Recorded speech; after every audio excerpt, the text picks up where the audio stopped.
시청자 여러분 안녕하십니까? 레디 개장 시그널 진행의 김민아입니다. 40분 전에 SK하이닉스의 실적이 발표가 됐습니다. 매출은 79조 원, 영업이익은 60조 원으로 발표가 되면서 사상 최고 수준의 실적을 내놨지만 예상치보다는 5% 정도 하회한 수치를 발표했습니다. 다만 순이익은 92조 원으로 예상치보다 83%나 높게 나온 건데요. 이 소식이 나오자마자 미증시의 SK하이닉스 ADR이 시간외에서 5% 정도 밀렸습니다.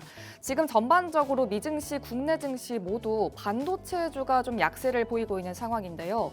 특히 어제 우리 시장은 정말 깜짝 놀랐습니다. 코스피가 장중에 6,000선을 깨고 5,000대까지 내려갔었죠. 지금 시장을 보면 엔비디아발 순환금융 그리고 중국 메모리발 노이즈가 시장의 공포 분위기를 조성하고 있는 상황입니다. 추가적으로 빅테크 하이퍼스케일러들의 CDS 프리미엄이 역대급 수치를 기록하고 있다는 점도 시장에는 부담으로 작용하고 있습니다.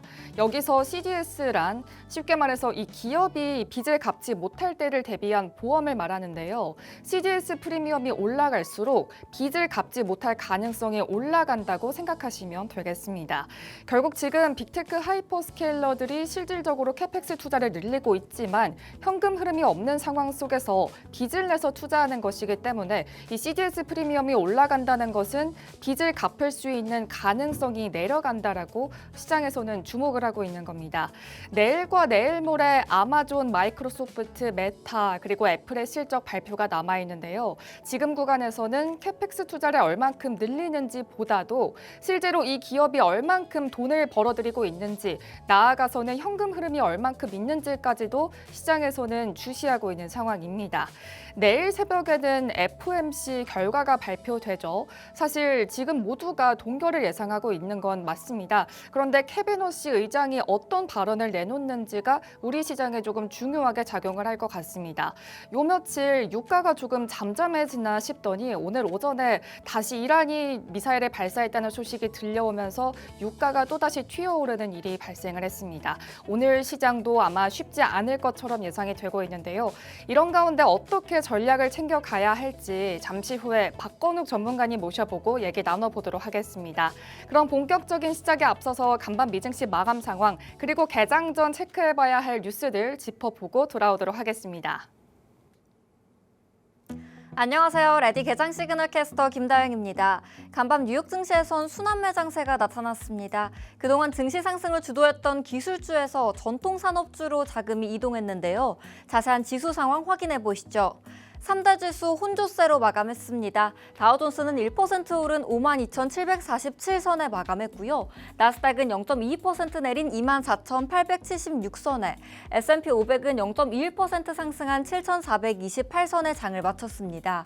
반도체주 투매가 이어졌습니다. 필라델피아 반도체 지수 4% 넘게 밀렸고요. SK하이닉스 ADR과 마이크론은 9% 가까이 급락했는데요. 다만 전통 산업주와 중소형주로 자금이 이동하면서 S&P 500 동일 가중 지수는 사상 최고치를 기록했습니다. 다음으로 시가총액 상위 종목도 확인해 보시죠. 빅테크 종목들은 양호한 흐름 보였습니다. 애플이 기세를 몰아 장중 사상 처음으로 시가총액 5조 달러를 돌파했는데요. 최근 인공지능 경쟁 과열 속에서 애플의 재무 건전성이 부각됐습니다. 애플의 주가는 올해 들어 25% 급등했는데요. AI 투자 부담을 덜면서도 안정적인 사업 구조를 유지한 점을 강점으로 재평가받고 있고요. 전문가들은 투자자들이 애플을 일종의 안전자산으로 여긴다고 분석했습니다. 엔비디아는 소폭 상승했습니다. 한편 엔비디아의 순환 금융 우려가 고조되고 있습니다. 미국 초대형 데이터 센터를 최대 500억 달러 규모로 장기 임차하는 계약을 체결했는데요. 업계에서는 인공지능 반도체 시장에서 엔비디아가 우위를 지키고자 공격적인 자금 집행을 단행한 것으로 분석했습니다. 마이크로소프트는 1% 넘게 올랐는데요. 내일은 마이크로소프트의 실적 발표가 예정돼 있습니다. 시장에서는 매출 예상치를 876억 달러로 예상하고 있고요. 애저의 성장률과 코파일럿의 수익화, 캐펙스 규모까지 주목해 보실 필요가 있겠습니다. 다음으로 시총 6위부터도 보면 혼조세로 마감했습니다. 브로드컴 소폭 하락했는데요. 최근 브로드컴은 AI 서밋을 계기로 탈 엔비디아 진영의 핵심 기업으로 재조명받고 있습니다. 있습니다. 구글과 오픈 AI, 메타 등 빅테크 기업의 맞춤형 반도체 설계를 도맡고 있는데요. 구글과 공동 개발한 TPU는 엔비디아의 최고 사양 GPU보다 가격이 저렴하고 에너지 효율도 67% 높은 것으로 나타났습니다. 다만 반도체주 약세에 주가는 하락했습니다. 스페이스 X는 반등에 성공했습니다. 시험 비행 성공에도 주가는 사상 최저치를 기록한 뒤 저가 매수세가 유입됐는데요. 전문가들은 인공지능 기대감에 따른 변동성이 나타난 것으로 분석했고요. 스타쉽이 향후 기업 가치를 가를 핵심 사업인 만큼 개발 과정에서 등락이 이어질 것으로 보고 있습니다. 메타는 소폭 하락했는데요. 실적 발표를 앞두고 블랙록과 140억 달러 규모의 데이터 센터 구축에 나섰습니다. 블랙록이 투자 대부분을 맡아 메타는 부담을 줄이면서 인공지능 인프라를 확보하게 됐는데요. 이번 협력이 AI 투자 의지를 보여주는 가운데 시장은 내일 실적에서 인공지능 투자 계획과 캐펙스 전망이 관전 포인트가 될 것으로 보고 있습니다. 다음으로 국제유가 흐름도 확인해 보시죠. 유가는 하락세를 이어갔습니다. WTI는 4.19% 내린 79달러 선에, 브렌트유도 4.63% 하락한 81달러 선에 장을 마쳤습니다. 이란이 사우디아라비아 오만과 함께 호르무즈역 문제를 논의했고요. 트럼프 대통령이 이란과 나눈 대화를 긍정적으로 평가하면서 중동 긴장이 다소 완화됐는데요. 이에 따라 유가는 2020년 이후 3일 연속 가장 큰 하락폭을 나타내고 있습니다. 다음으로 금은 시세도 확인해 보시죠. 금값은 최저 수준으로 하락했습니다. 금선물은 1.3% 하락한 4,024달러 선에, 은선물도 2.33% 하락한 57달러 선에 장을 마쳤습니다. 달러화가 강세를 보이고 있는데요. 한 달 만에 최고치 부근에서 상승 흐름을 이어가고 있고요. 여기에 FOMC 회의 결과를 앞두고 경계감이 맞물리면서 금값은 하방 압력을 받았습니다. 네, 지금까지 미증시 마감 상황 전해드렸는데요. 내일은 연준의 금리 결정과 메타와 마이크로소프트의 실적 발표가 예정돼 있습니다. 운명의 하루 속에서 계속해서 저희와 함께 시장 흐름 체크해 보시죠. 지금까지 미증시 전해드렸습니다. 안녕하세요. 개장 전 체크포인트 캐스터 김지윤입니다.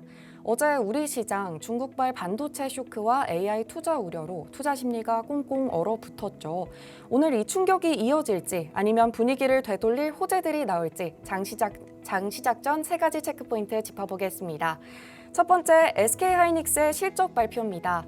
SK하이닉스가 2분기 실적을 발표했습니다. 매출은 79조 3,200억 원, 영업이익은 60조 5,400억 원으로 모두 전분기보다 크게 늘었고 영업이익률은 76%로 분기 기준 최고치를 기록했습니다. 다만 시장이 기대했던 예상치에는 다소 못 미쳤습니다. 반면 순이익은 투자자산 관련 대규모 영업외이익이 반영되면서 93조 원을 넘겨 예상치를 크게 웃돌았습니다.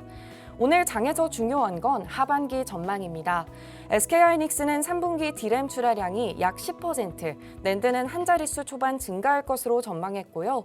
HBM4 공급을 하반기부터 본격 확대하고 주요 고객 약 10곳과 장기 공급 계약 협상도 마쳤다고 밝혔습니다.